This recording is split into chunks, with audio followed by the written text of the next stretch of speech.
Good afternoon, everyone. I'm Cata Beilin, professor of the Department of Spanish and Portuguese here at the University of Wisconsin-Madison on the land of Ho-Chunk people.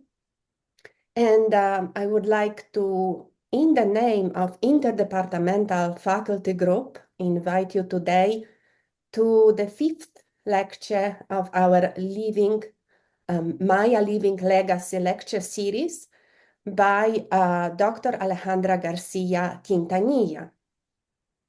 The lecture's enticing title is The Locust Plague, Maya Sages' Advice Against the Return of the End of the World.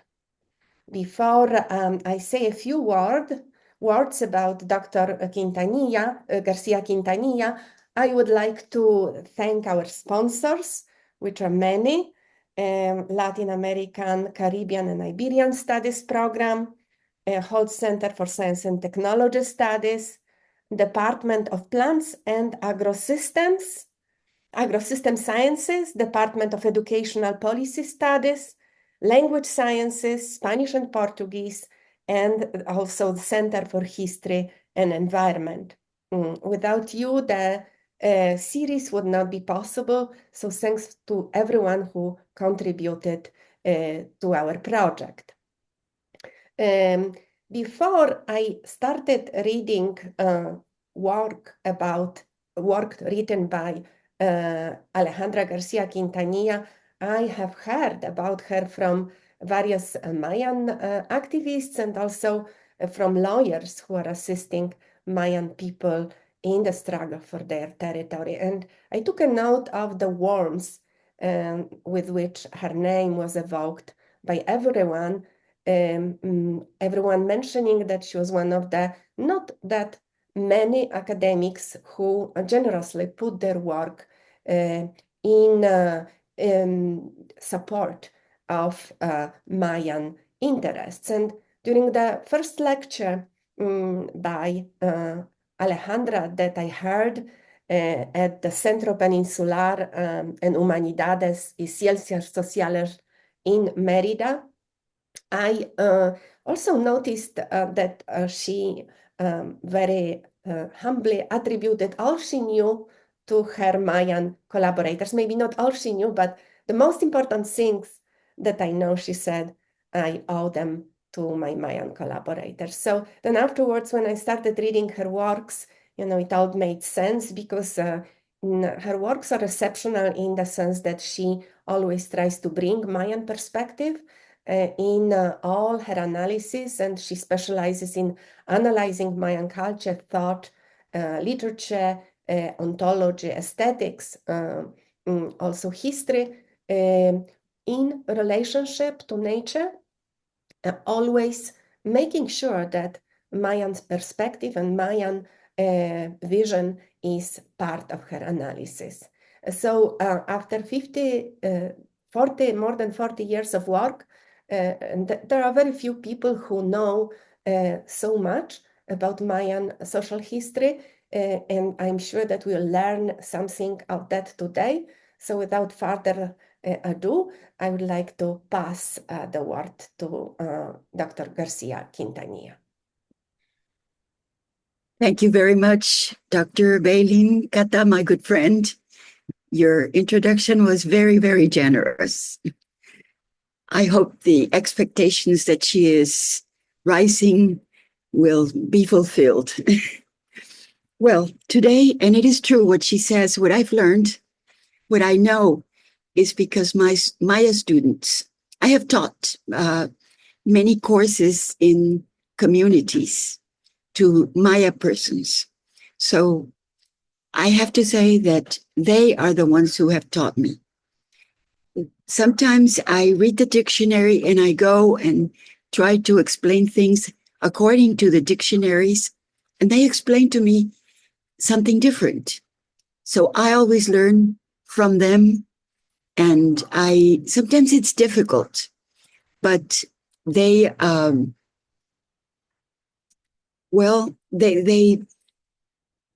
it is a different way of knowledge. It is a different epistemic perspective, and it's difficult sometimes, but I think it is the most enriching. Well, with this, thanks to Cata and to the Maya people, I want to begin talking about the Maya plague, something that was very much feared until recently. In fact, the reason for the fear, here we have an image, a drawing from the Dresden Codex. The terrible reason for believing this, for fearing this, is that the concept eclipse is Western. For them, it is the eating of the sun or the eating of the moon. Here we have the image of an eclipse, sun eclipse. This is a sun glyph, and it is being devoured by a serpent. So you can imagine locust is something one must fear.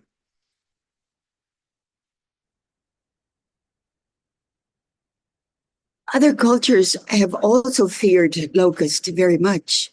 In the Bible, we have, first they can eat them, but then they are scared of it. It says, all flying insects in Leviticus, all flying insects that walk on all fours are detestable to you.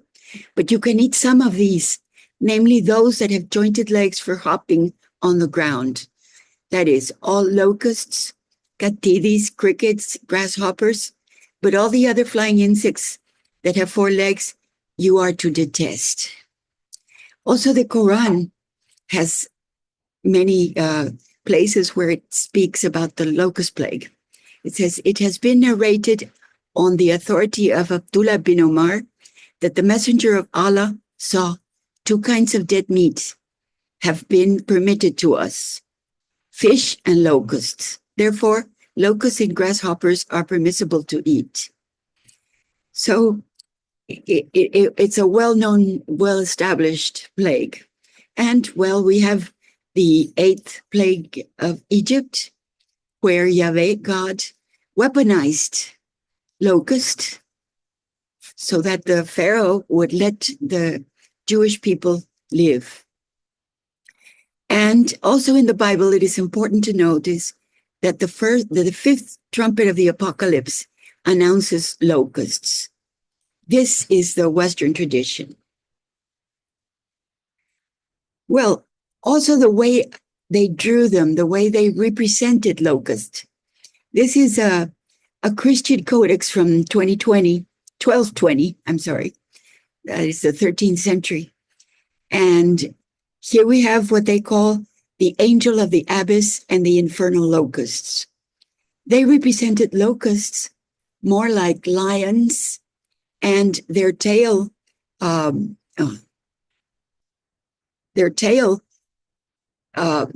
was used to bite to humans. After that, humans would have 5 months of terrible suffering. But that is they have to tell us it's locust because we cannot recognize them at first sight. This is another Christian codex, older, from the 10th century. And this is Abaddon, the destructor, the angel of the abyss. It is enraged by the infernal locusts. Here we have him. See how they sting people in the head. So locusts not only can bring the end of the world among the Maya people, but also among the Western people. Now, this is a Mixtec codex. It is from the highlands of Mexico, Oaxaca, Puebla, that region. And here we have on the right, upper right corner, here we have the plagues, one of the plagues, and that is a locust. Those little flying things that look like flies, they're supposed to be representing locusts. And you can see the sky. Tengo apuntador? Sí. The sky here, it is a terrible sun. The sun rays are very hitting the land. and the locusts are eating all the corn. In the next one, it is a Tlaloc of the West, and there is a flood, and the maize is also dying there. Down to the south, we have a drought, terrible drought. The sun the sky has all the rays of the sun, so it is also killing the harvests, the crops. Next, we have the Tlaloc of the East. And as you can see, it is raining. The sky has rain, but it is a good rain. The corn is growing healthy on the back of the crocodile, which is representing the earth. In the center, we have the eclipse with a Tlaloc that is in there also. So and there's knives up in the sky, war, all things that appear in Maya literature. Mm-hmm. Well, you see, drought and, okay. Yes, I want one more.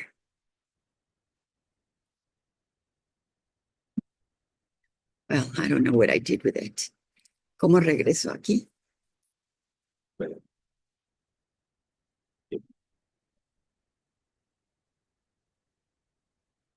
Okay, here is a picture of it, a photograph almost, of the locust. This is the Schistocerca piscifrons. Yes. Disculpa un segundo, porque recibí un mensaje que la gente no puede ver la pantalla. No ¿Es me cierto esto, que no pueden ver la pantalla? ¿Podrían avisar, por favor? Sí.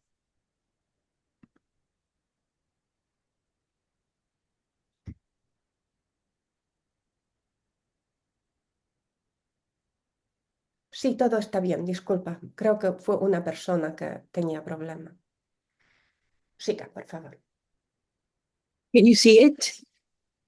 Parece que sí.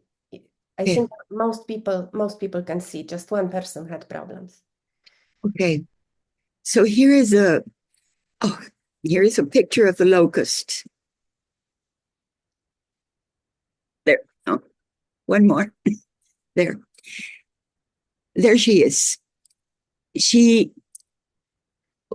Locust is a very interesting insect because it has two phases. One where she is solitary and one where she is gregarious, and that is when she becomes a plague. As a solitary insect, it lives in the forests or in the jungles, and it loathes other locusts coming near to her. She kicks them. She likes solitude. And normally she is green, as it is here in this picture. She's green like the jungle or the forest around her. But she can change. Normally, it is in Yucatan, it is with droughts. Because when a drought comes, all the vegetation dies, and they have to get together on the small places where vegetation lives. So they begin to get used to be together with other locusts. And normally it requires 3 generations to become gregarious. When she becomes gregarious, she changes her color, her physiology, her habits, everything. When she becomes gregarious, she is shorter. She changes color to a brownish, as you see here, the principal drawing. It has all these black marks on its body because she becomes very voracious and she starts eating her weight per day. And all that black that you see is because her stomach cannot digest all that she eats. So it spreads all over her body. Now, this is a locust. Also, in other places of the Maya area, which have the same effect, is when it rains too much and it is flooded. So again, there's small pieces of land where they have to get together to eat and to live. Now, this is the locust in the Dresden Codex. She has here three generations, and then she becomes death. Here she's represented as the Lord of Death. But you can see the shape of the face, of the head, is very much like the one we just saw. That's a romantic moment for the locust. Can you see her, how similar she is to the one that the Dresden Codex presents to us? Okay, one other thing is that when she becomes gregarious, she lays less eggs. When she is solitary, in one laying, she can lay like 180 little eggs. But when she is gregarious, she will lay only 80 or maybe even 100, but not as much.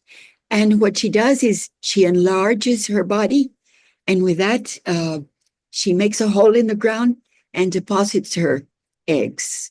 So you can imagine when they all burst out, which has to do with the rains, the right moment in the weather, and the floor is expelling all these locusts, more grasshoppers, because they cannot fly until they reach sexual maturity. But it is quite impressive, the sight. Okay. Here in the Dresden Codex, here we have her. And on top of it, it says, Moi is her burden, the divination of the moon goddess. That is what Schiller and Grube have led. I understand that the word Moi is used for children who cannot bite completely, but they are sort of gnawing on the food. They're munching on the food. So I changed the translation to ruminate is her burden. And umuk can also mean it's grave of the moon goddess. So ruminating is a load, is the grave of the moon goddess. Here we have her. She is becoming quite dangerous. Okay. Besides this, it is interesting to know that the only places where she can live permanently, a permanent habitat, are in the Maya area, not in the rest of Mesoamerica, only in the Maya area. And I have circled the places where she lives solitary or gregarious. Right there, you can see her. She, when she is solitary, she flies very little. She goes up trees, comes down, and that is it. But when she becomes gregarious, she can fly many, many miles. She can climb. She has reached from Yucatan. She has reached Oaxaca. She has reached the state of Hidalgo in the highlands in Mexico, and on the coast all the way up to Veracruz and Tabasco. So her instinct to fly is very, very strong once she has gregarized. Okay. Well, that's the Maya area, you know. Okay, so now what I want to present to you is the reading of the books of the Chilambalam of the Locust Plague. I will take 13 Ahaukatun of the book written by Barrera Vázquez y Silvia Rendón. What they have done is taken the texts where the Maya sages, well, these were codexes, and they were emptied into books to protect them. The reason they did that is when they knew, the Maya sages, and many Mayas knew that the Spanish were pretty ignorant, that very few of them could read. So they learned the alphabetic writing of the Spanish and translated their texts into writing. In that way, when a guard, a judge, one of those authorities came, they would see them reading and they could think it was a catechism. It was a Christian reading because they didn't know how to read. And we have many texts that the Maya emptied into the European alphabet. We don't have hardly any, none at all of the priests who were the intellectuals writing in the Maya script. Okay, so let's read this, which is the most complete of all the texts that speak of locust. And so the prophet says, he says his word. He shows his face to say his word. This katun, which is a calendric measure of 360, then 365 days, has the face of Itzamna Itzamsav. Tremendous hunger is her burden. Of wild jiccamas will be the bread. For 5 years, they will bring down, they will harvest wild jiccamas and fruits of the Ramon tree. Why would they do this?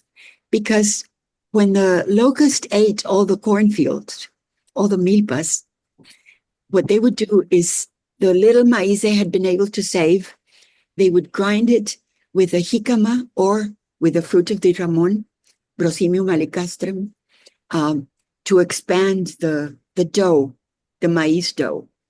And they would make the tortillas and the tamales out of this new dough.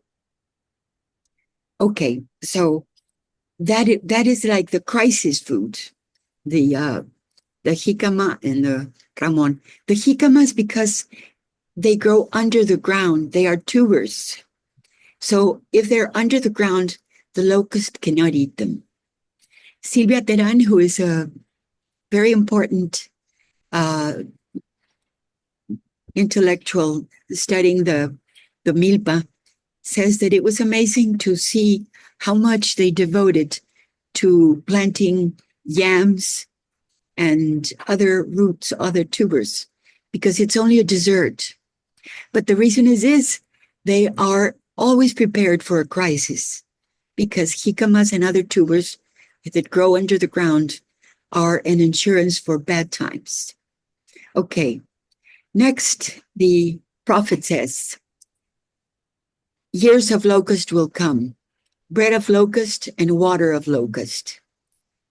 What this is, I think, is a way of characterizing a time, because the water of locust cannot be, it's not for humans. It is full of streptococcus and other germs that infect humans. Not even in Europe or in the Middle East, where the Bible says that John the Baptist ate honey and locusts. They would toast them in the fire, but never a soup of locusts. So I think that is only a characterization of the time. And then it says 10 generations, 13 generations of locust will be her burden. Why?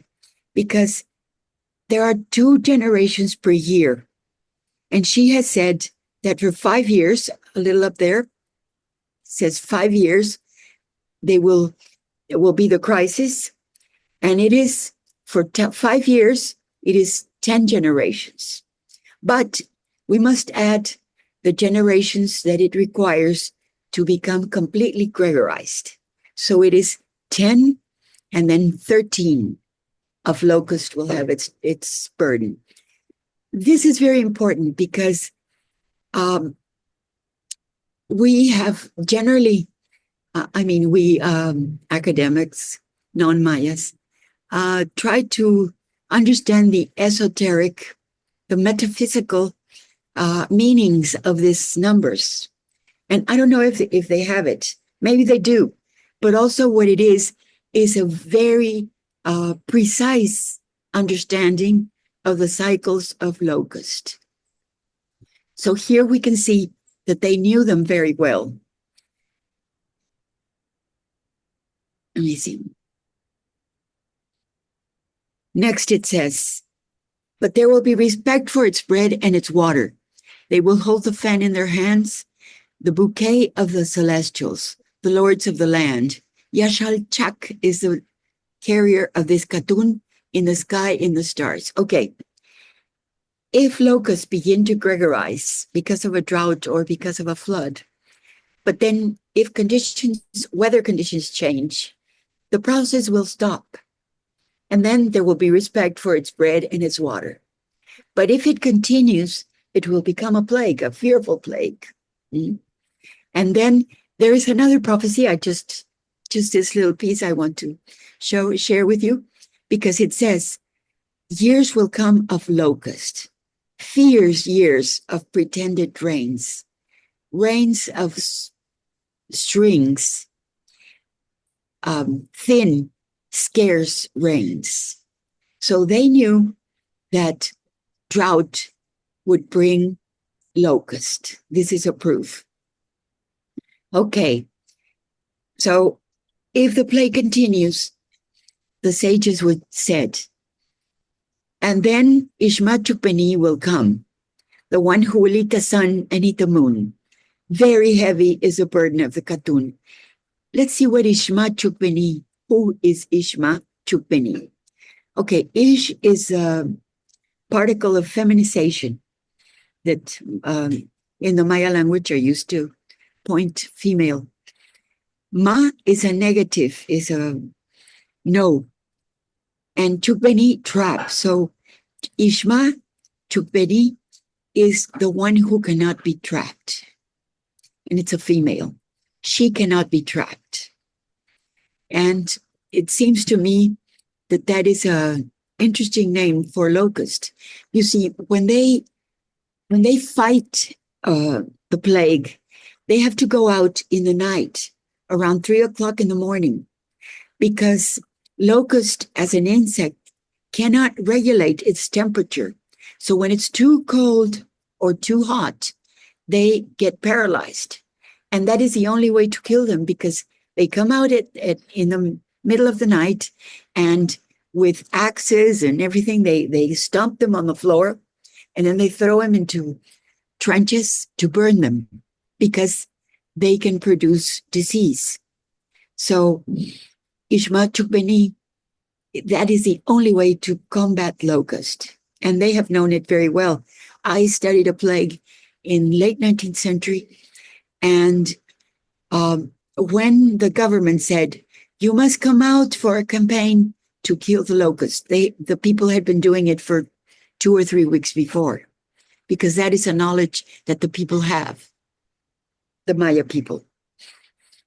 So the next part of the prophecy says, and then Ishmachupeni will come, the one that eats the sun, the one that will eat the moon.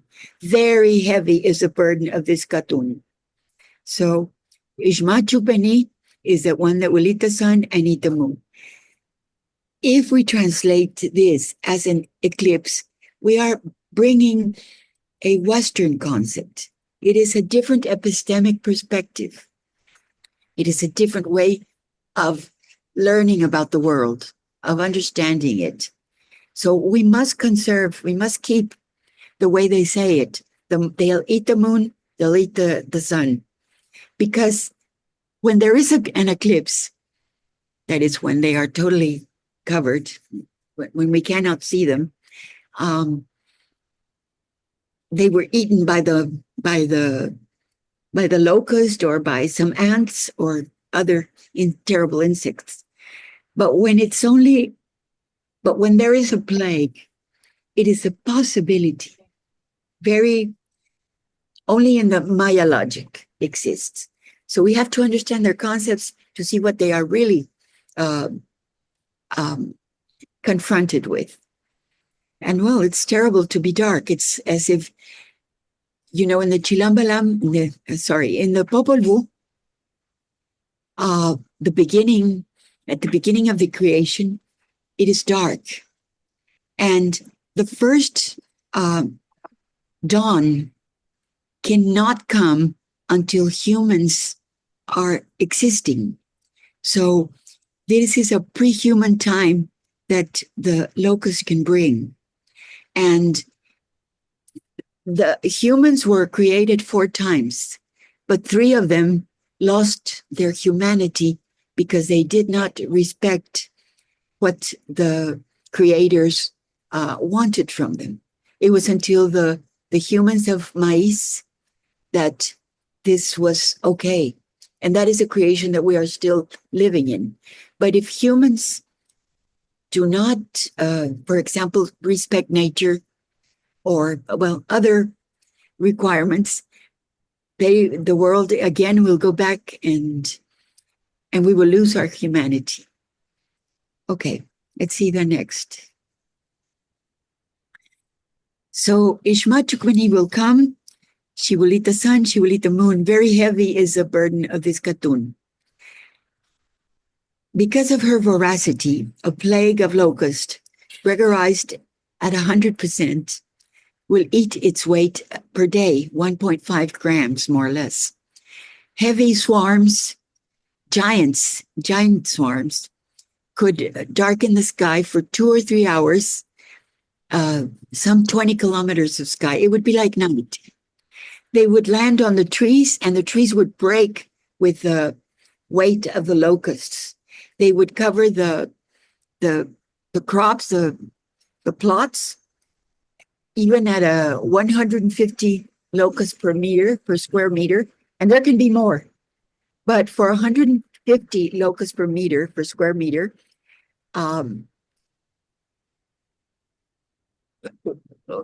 with 20 locusts, it can devour 300 tons of vegetation in a few hours.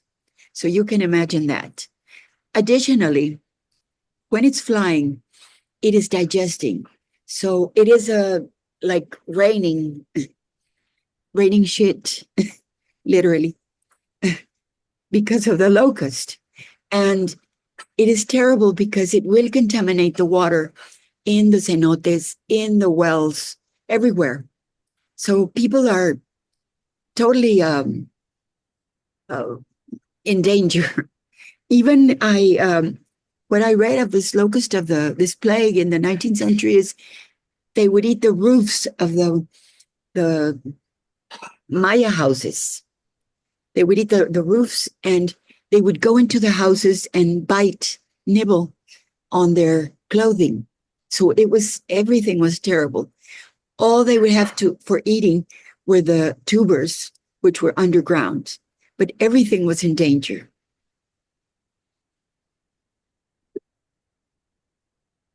So next it says, Bataves, which is a second level authority of the government in the post-classic, that is by the time when the Spanish invaded the peninsula.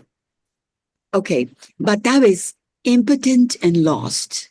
Aquines, which is the highest level, the most wise of the sages, the most respected. Aquines, impotent and lost because of Ishma Chupeni. Perdición, I can't remember the word for perdición, but it is like when you're wasted, sorry, I can't remember the word, perdición, of the Halachwiniks. That is the highest level in the government. Halach means true, and Winik is men, the true men. That is the people, the highest rank. The Abobat, the prophet, will be lost. And also the Anat, that is the learned.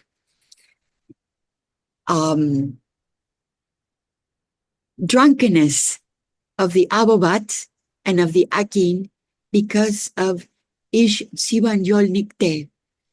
Much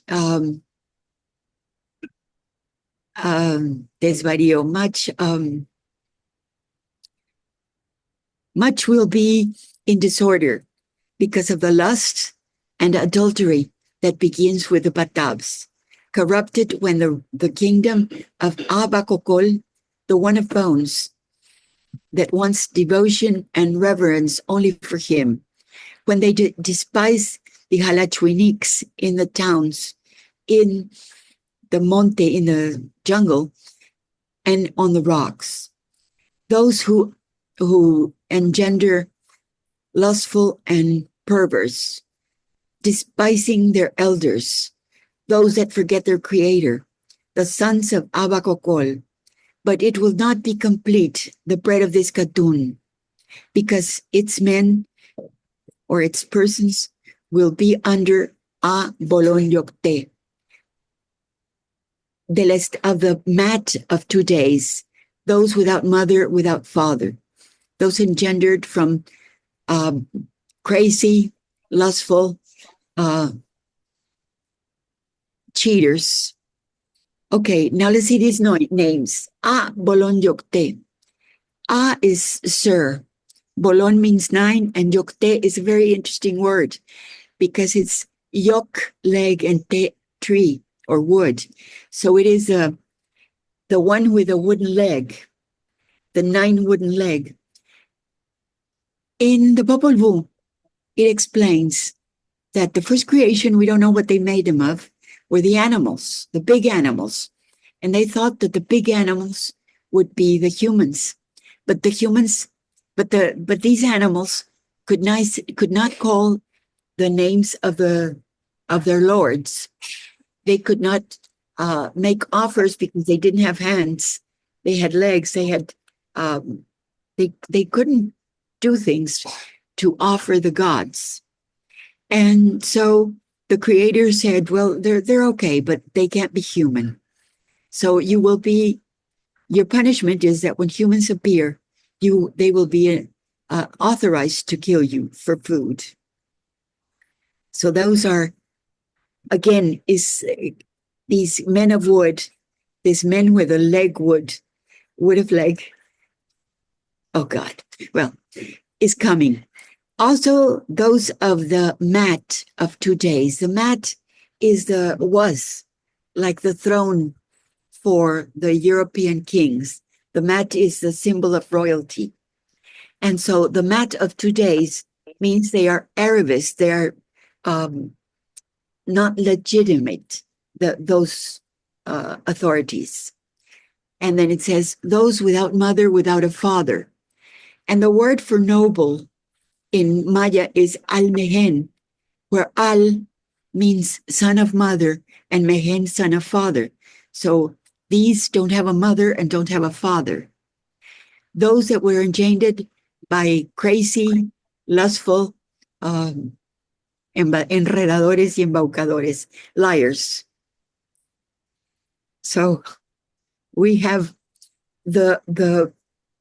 we have hunger at the beginning, and the plague is developing, but now this is happening.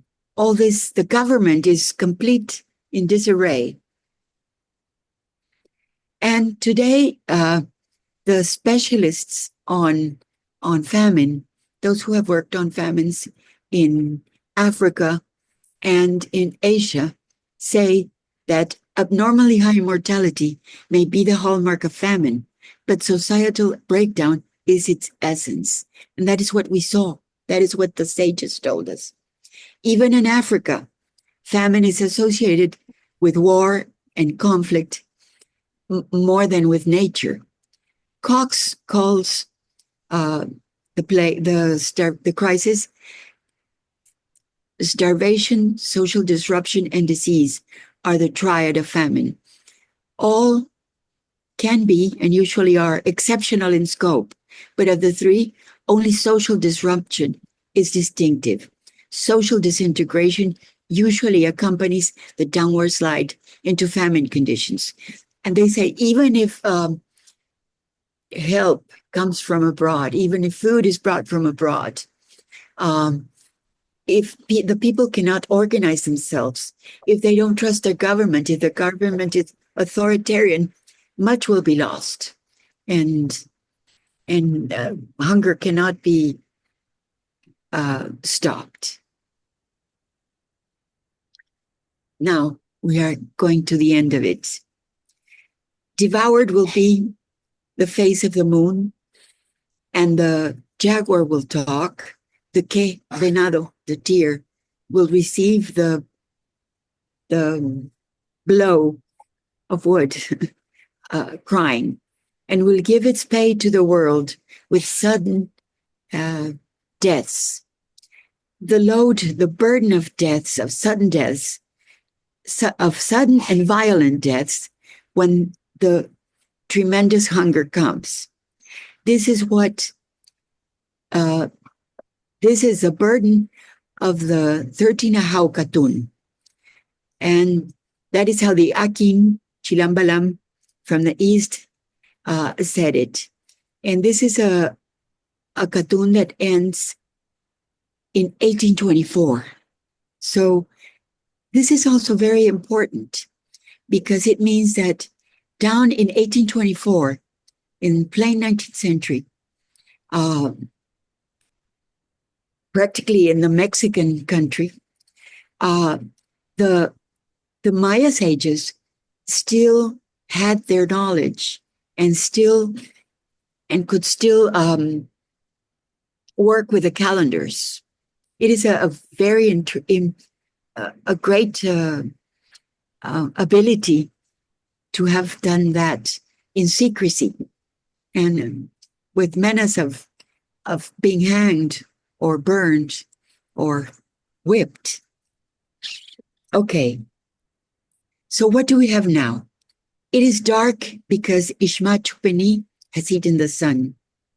The animals attack and they will talk. And this is what happens with the third creation, the men of wood. Why? Because when they don't say the names of the creators, they don't make offerings for the creators. And so the creators say, no, we don't like these. These can't be humans. We made them to be worshipped by it, to worship us. And so when they are going to destroy humans, the animals come and the dogs say, they didn't give me food. They hit me with a stick. And the rocks in the fire said they will burn us too much. And they threw themselves in the faces of the men. And their cups and everything also say, you abused us, throwing us to the floor, heating us too much. Plus, we have the animals speaking. It is dark. The animals are speaking, just like when the humans of wood. There is no maize because the locust has devoured it. And in the calendrical dimension, we have a number 5. You remember we started with 5 years of locust. But it is also 5 in the Wayeb. Those 5 days when all the authorities of the cosmos are changed. Those who carry the world have to change in those 5 days. The Chaks change authorities. It's a whole change. And the Maya sages, which were very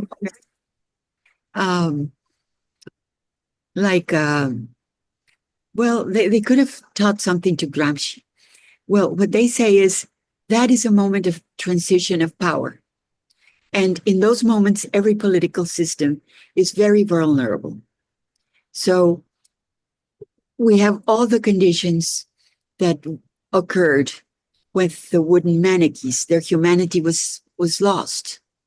So with the Locust Plague, the danger is that that happens again, that humans have not fulfilled all the Creator's mandates. And this is something that, well, they haven't read the books of Chilambalam, but they have it in their everyday life. And here is a way that their ethics towards nature, towards animals, and even plants are guided, because they have to respect the world. Otherwise, it could be destroyed. And well, that is it. I thank you for your attention. If you have any questions, I'd be glad to answer. Thank you, Alejandra, for this powerful lecture. That was a little scary at moments, thinking about the context in which we are hearing you. And I would like to open it for questions. I'm sure that there are things to clarify, there are things to interpolate. Please raise your hand, unmute yourself, and ask a question.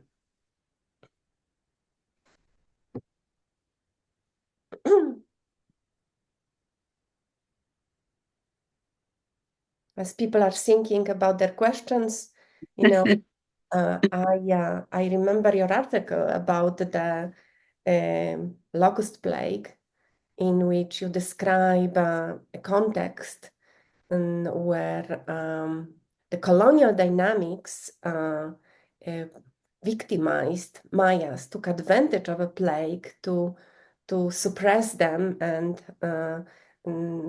devoid them of their remaining self-sufficiency precisely when the Locust Plague came. Could you tell us a little bit about that and why people are thinking about other questions? Well, actually today, the plagues became less dangerous with DDT, I have to say, and with all of Central America, included southern Mexico, created a force to combat locust before it becomes a plague. So that was done. It has been done. And it is perhaps that which has saved us now. This wasn't done in colonial times.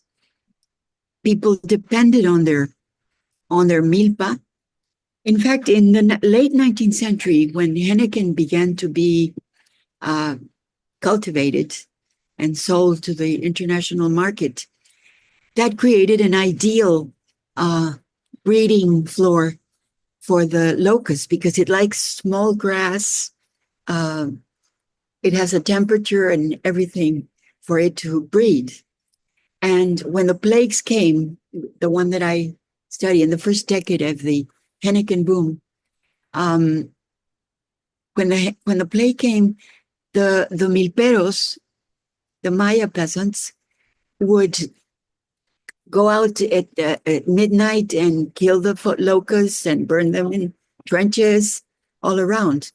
But what the hacendados did was explode pólvora, dynamite. So what happened was the locust would only go out into the fields of the people and respect the henequen because it could eat henequen igual, all the same. So this is people didn't want to combat the plague once the hacendados were doing this. So I don't know if I answer your question, Kata. Yes, and I remember also that there was a different sort of, there were different opportunities, different possibilities of providing food for different social groups at that moment, and that made Mayas dependent on the pantries, on the hacendados' generosity. That was there just to make them more dependent on their role, right? Yes, that's right. It was, well, my thesis is that the locust plague that came in the first decade of the henequen boom, because that was when there was a lot of henequen to export. Well, that's another story. But people were weakened because of the plague, morally and physically.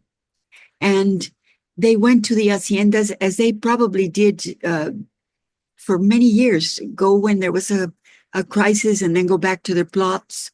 But this time it was a different hacienda. It was a Heineken hacienda. And so that they had to become workers in the hacienda to eat, to survive. So I think that as well, in dark humor, she was a motor of progress, Right. of capitalism. Right. It is very interesting. And in fact, after the locust, what we have is epidemics.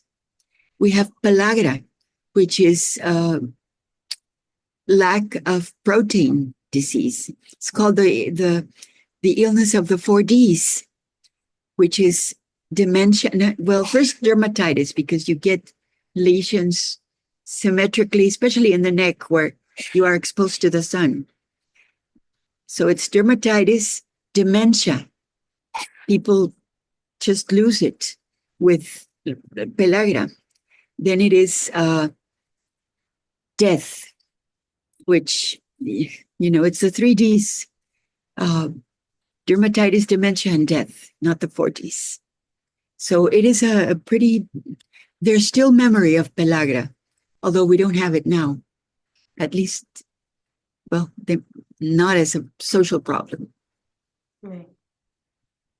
All right. Do I see any questions maybe in the chat?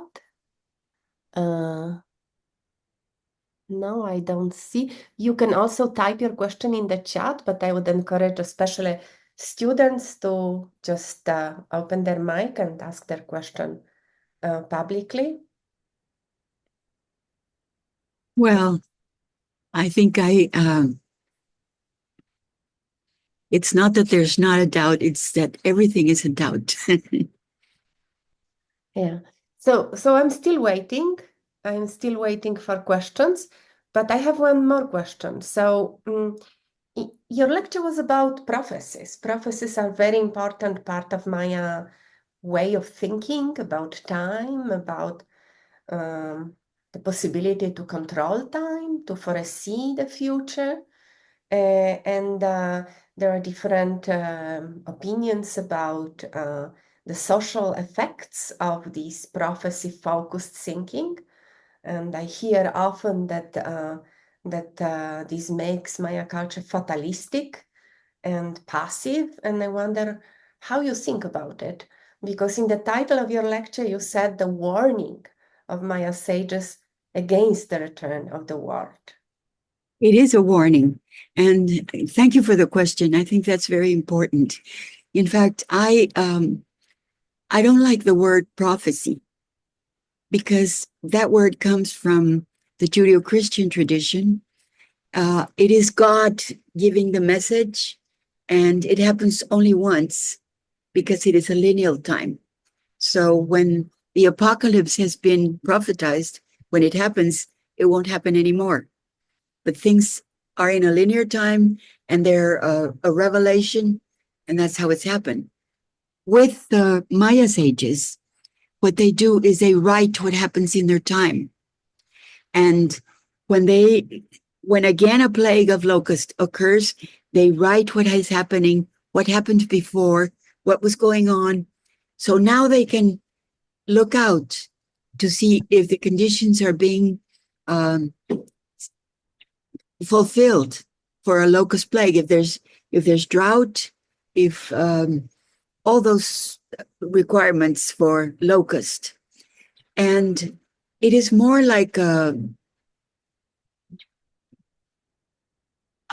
it's not something esoterical. It's something that they have studied. It's a knowledge they have systematized, and now they can see it. And in the Popol Vuh, it says that a book is an ilbalsac, which means an instrument of illumination. And then they say, well, and why, what is, to what do the Quiche people owe their greatness?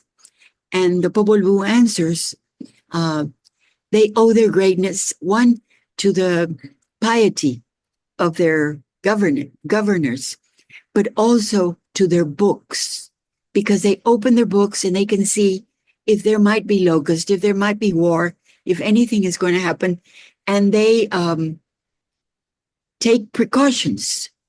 So this is a warning. Sages must not go into adultery, into drunkenness. They must stay put in their government and be aware of what is happening. It is a way of warning the people and warning the government. It's sad that they didn't understand locust as a weapon, because there was plagues of locusts, terrible plagues, in the early years of the invasion, of the European invasion. Maybe if they learned how to weaponize them, as Yahweh did with the Egyptians, the things would be better for them.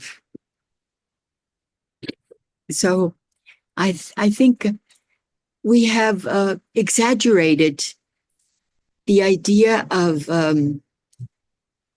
esoterismo. How do you say that in English? Do you know, Kata? Esoterism, no? Huh? Also not a native English speaker, but esoteric thinking. Uh-huh. Esoteric thinking. We always think that these names are esoteric or have to do with some signs that you can read in the stars. But no, it is their knowledge of the weather, of the insect, of the dynamics of a society under pressure. It is a very well-rounded understanding of a plague. And it's, well, what I wish I can transmit to you is the knowledge, the very valuable, very knowledge that the sages were able to produce through the centuries. Is it part of Shawking? It is what? Is it a part of Shawking? El Shokin. Well, the calendars, the only one mentioned here is the Hab. So that is a year of the 360 days, which then they turn to 365. The Shokin is much shorter. Lunar calendar. Yes, and it's a moon. So the Shokin has other kinds of burdens to announce. And the Codex Dresden has a lot of them, but it also has a huge section of Chaks, Chak, the rain lord. So it is like a section of weather. It says, if the Lord Chak comes from the east, this will happen. If it comes from the west, this will happen. If it comes from the north. So it is an observation of the weather conditions so that they have this, yes, Mayas have had this urge to see the future. And well, again, to the Popol Vuh, when the humans of Maiz were created, the creators noticed that the humans could see what was near and what was far, what was evident and what was hidden, what was simple and what was complicated. And they said, no, we don't want this. We don't want them like gods. We want them human. So Heart of Sky came, blew on the eyes of the humans. And that is why we cannot see what is far, what is hidden. Mm-hmm. But then the Popol Vuh begins when there is nothing but darkness and the sounds of the primeval waters.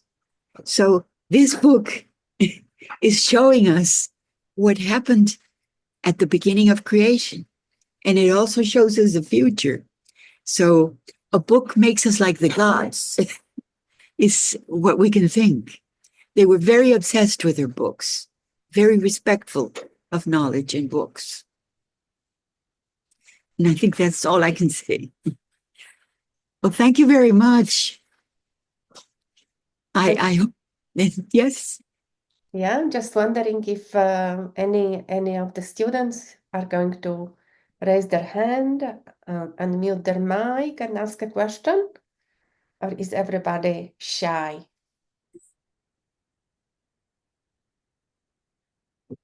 Yeah, there is something. Now everybody's saying that. How can we use this? Thank you. Oh, yes, we have a question. Eileen is asking, how can we use this knowledge to navigate contemporary challenges? That's the question that we're waiting for. How can we what? How can we use this knowledge, Maya knowledge of Maya sages, to navigate contemporary challenges? That is a very important question.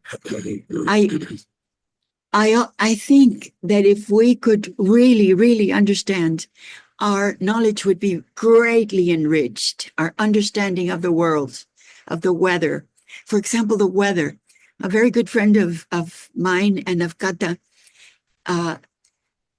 heads a movement, because the Mayas they study the behavior of animals to predict weather, to predict climate. And people, now that we have the internet, people from all of the peninsula will write to him and say, it's raining in my village, or it's dry in my village, and ants are moving this way, or the animals that dig their home underground are now making it on top of the soil. So you signs that weather, even hurricanes, may be coming after the I think that would be very important, but they are still considered as second-rate knowledge. I mean, what they do in the Chilambalam with the so-called prophecies, those are observations that might have hundreds of years, and they have systematized their knowledge. There is a part in one of the Chilambalames, I think on the Tisimin, that says, an eclipse, they say. And what they are saying, they are saying that the Spaniards are saying that it is not, the moon and the sun are not being eaten. They are only covered by the sun or by the moon or by the earth. So we must take notice. So they began to learn of other people, but we haven't been able to do that. It is always a marginalized knowledge. Well, there are some attempts to bridge knowledges in different ways. Some of them are working better than others. But definitely there is an awareness that is a necessary thing to do to incorporate indigenous knowledges into current struggles against the climate change and biodiversity loss. They are in charge of 80% of world biodiversity, right? So even that fact shows us that their knowledge is doing something that our knowledge is not able to do. When I came to Yucatan in 1974, I'm from the north of Mexico, but I came to live here in 1974. And since then, I remember the gardeners that I had, they would come and fix my garden, and they would say, well, now you don't know anything because the weather is changing. This was 1974. Nobody spoke of climate change, of anything, but the milperos would say, it's changing. So they knew about climate change before we did. Before we knew that it existed. Officially. Well, thank you very much. I don't know. Don't worry if you to say something. You can write to me later. Oh, here's another question. No, I don't think. I think this is just saying that it's a wonderful lecture. Oh, Judy Maxwell was here. 1, 2, 3, 4, 5. Any questions? Last minute for questions. This is thank you, Liam.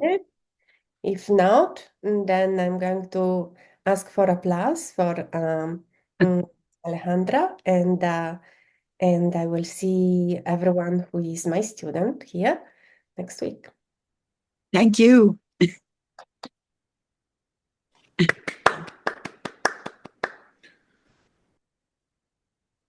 All right. Thank you, Alejandra. We'll stop.